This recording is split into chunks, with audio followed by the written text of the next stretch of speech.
چھڑا بھی نہیں سکتے. کہ ان کے اندر اتنی بھی طاقت نہیں ہے. مکھی جو چیز ان کی لے کر کے اڑی ہے کہ یہ مکھی سے وہ چیز چھین لے واپس لینے کا ان کے اندر اتنی بھی طاقت نہیں ہے. کا ضعف الطالب والمطلوب کا اس مثال سے یہ سمجھنا چاہیے کہ کتنے کمزور ہیں جو عبادت کرنے والے ہیں اللہ تبارک و تعالیٰ کے علاوہ کی کسی اور کی. کا وہ بھی کتنے کمزور ہیں اور جس کی عبادت کی جا رہی ہے وہ بھی کمزور ہے. کا عبادت کرنے والا بھی کمزور ہے اور عبادت جس کی جا رہی ہے وہ بھی کمزور ہے.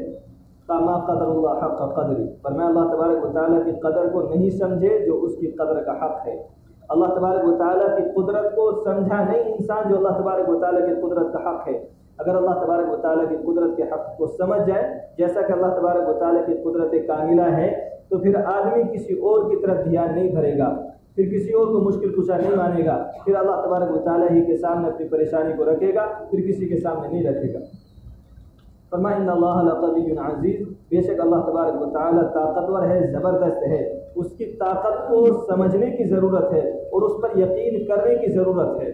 کہ اللہ یصطفی من الملائکۃ رسلا ومن الناس، کہ اللہ تبارک و تعالیٰ چھانٹ لیتا ہے فرشتوں میں سے قاصد کو اور لوگوں میں سے. اللہ تبارک و تعالیٰ کی مرضی ہے اللہ تبارک و تعالیٰ جس کو چنے فرشتوں میں سے کہ وہ احکام اپنے نبیوں کے پاس اس کے ذریعے سے پہنچواتا ہے.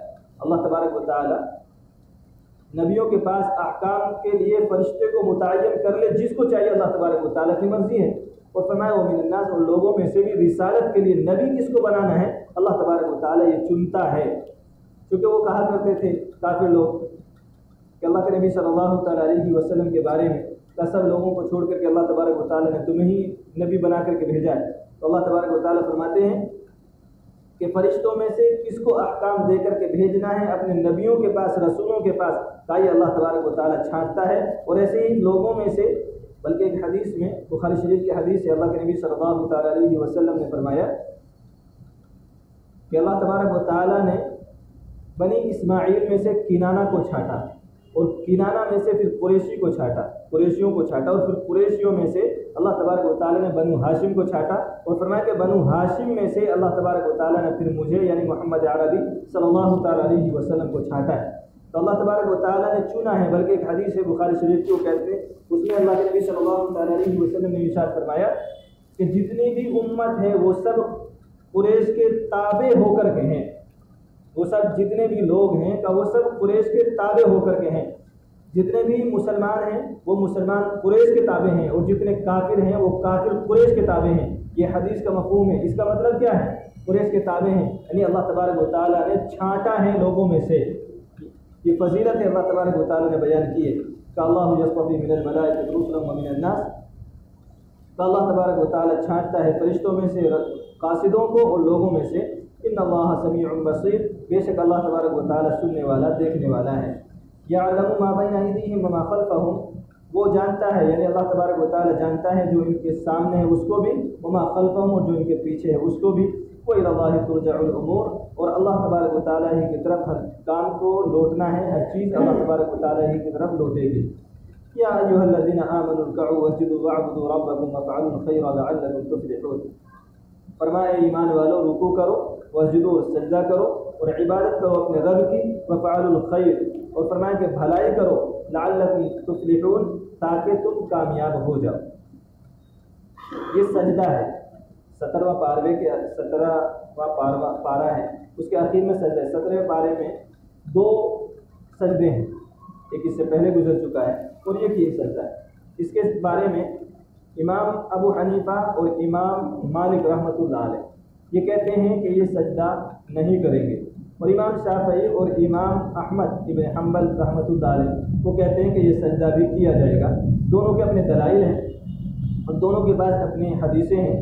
تو امام ابو حنیفہ رحمۃ اللہ علیہ کو ماننے والے لوگ اس سجدے کو نہیں کرتے ہیں، اور جو امام شافعی اور امام احمد ابن حنبل رحمۃ اللہ علیہ کے ماننے والے ہیں وہ اس سجدے کو بھی کرتے ہیں. اسی وجہ سے اس پر لکھا السجدہ عند الشافعی، قرآن کے جو صحیفے ہیں اس میں اس کو لکھ دیا گیا ہے. فرمایا ایھا الذین آمنوا ارکعوا واسجدوا واعبدوا ربکم وافعلوا الخیر لعلکم تفلحون. کہ اے ایمان والو، امام ابو حنیفہ کہتے ہیں کہ سجدہ کیوں نہیں کرتے. اس آیت پر سجدے کا جو انہوں نے کہا ہے کہ اس پہ آیت کا جو سجدہ ہے وہ سجدہ نہیں کریں گے. کیوں نہیں کریں گے؟ انہوں نے کہا ہے کہ اس میں ورکعو کے بعد وسجدو کا لفظ ہے، یعنی یہ نماز کے سجدے کا ذکر ہے اس آیت کے اندر۔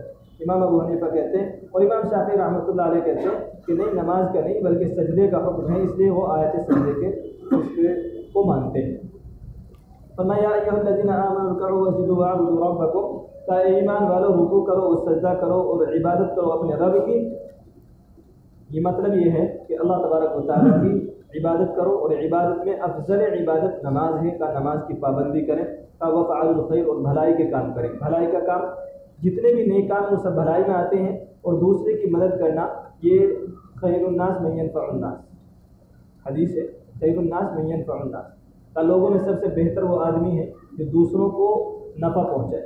تو ہمیں چاہیے کہ ہماری ذات سے دوسروں کو نفع پہنچے، ہماری ذات سے کسی کو نقصان نہ پہنچے، یہ کوشش انسان کو کرنی چاہیے۔ مولانا رومی رحمۃ اللہ علیہ نے مثال لے کر کے سمجھایا اپنی کتاب کے اندر کہ انسانوں کی 3 قسمیں ہیں، کہ جیسے جانور 3 قسم کے ہیں، کہ انسان بھی 3 قسم کے ہیں۔ کہ ایک جانور وہ ہے کہ جب بھی انسان کو ملے گا وہ نقصان پہنچائے گا، سانپ بچھو ان کا کوئی فائدہ ہو نہ ہو، وہ جب بھی انسان کو ملیں گے تو انسان کو نقصان ہی پہنچائیں گے۔ اور ایک وہ جانور ہیں جو انسان کو ہمیشہ نفع ہی پہنچاتے ہیں، جیسے بھینس، بکری، گائے وغیرہ، وہ ہمیشہ نفع ہی پہنچاتے ہیں، حتیٰ کہ ان کے کو قربان کر کے گوشت کھا لیا جاتا ہے، اپنی جان دے دیتے ہیں، لوگوں کو نفع ہی پہنچاتے، نقصان نہیں پہنچاتے۔ اور فرمایا کہ ایک وہ جانور ہے جن سے کوئی خاص نہ فائدہ ہے نہ نقصان ہے، جیسے گیدڑ، لومڑی وغیرہ، کہ ان سے نہ کوئی خاص فائدہ ہے نہ کوئی خاص نقصان پہنچاتے ہیں لوگوں کو۔ کا انسان کی بھی ایسی 3 قسمیں ہیں۔ اور یہ لکھنے کے بعد فرمایا کہ سانپ اور بچھو نہ بن، کہ اگر تو تیسری قسم کا نہیں بن سکتا ہے، دوسری قسم کا نہیں بن سکتا، لوگوں کو نفع نہیں پہنچا سکتا ہے، کم سے کم تیسری قسم کا تو بن جا کہ کس طرح سے نہ کسی کو فائدہ پہنچے نہ کسی کو نقصان پہنچے۔ اگر تو کسی کو فائدہ نہیں پہنچا سکتا ہے تو کم سے کم کسی کو نقصان مت پہنچا۔ تو وفعلوا الخیر، کا بھلائی کرو، لعلکم تفلحون، تاکہ تم کامیاب ہو جاؤ۔ کامیاب ہونے کا جو نسخہ اس آیت میں اللہ تبارک و تعالیٰ نے بیان کیا ہے وہ یہ ہے کہ ایک تو عبادت کرو، اور عبادت میں رکوع سجدہ کرو، واعبدوا ربکم، اللہ تبارک و تعالیٰ کی عبادت کرو۔ اور دوسرا جو نسخہ بیان کیا عبادت کے ساتھ کامیابی اگر کوئی انسان چاہتا ہے تو وہ عبادت کرے اپنے رب کی، اور بھلائی کے کام کرے، لوگوں کو بھلائی پہنچائے، وفعلوا الخیر، اور لوگوں اور بھلائی کا کام کرے، لعلکم تفلحون، تاکہ تم کامیاب ہو جاؤ۔ فرمایا وجاہدوا فی اللہ حق جہاد، اور کہا کہ تم محنت کرو اللہ کے راستے میں جیسا کہ محنت کرنے کا حق ہے۔ هو اجتباکم وما جعل علیکم فی الدین من حرج، کہ اس نے تم کو چھانٹا ہے، وما جعل علیکم فی الدین من حرج، اور کہا فرمایا کہ تمہارے دین میں تم پر کوئی تنگی نہیں ہے، ملت ابیکم ابراہیم، کہ تمہارے والد ابراہیم علیہ السلام کا دین ہے، هو سماکم المسلمین، اور اسی نے تمہارا نام مسلمان رکھا ہے۔ جاہد کے جہاد محنت کرنا، ایک تو جہاد یہ ہے کہ قتال کیا جائے غیروں کے ساتھ، جب جہاد کا حکم ہو جائے تو قتال کرنا پوری اخلاص کے ساتھ، پورے طاقت کے ساتھ آدمی کو چاہیے کہ جب جہاد کا حکم ہو جائے تو پھر جہاد کرے۔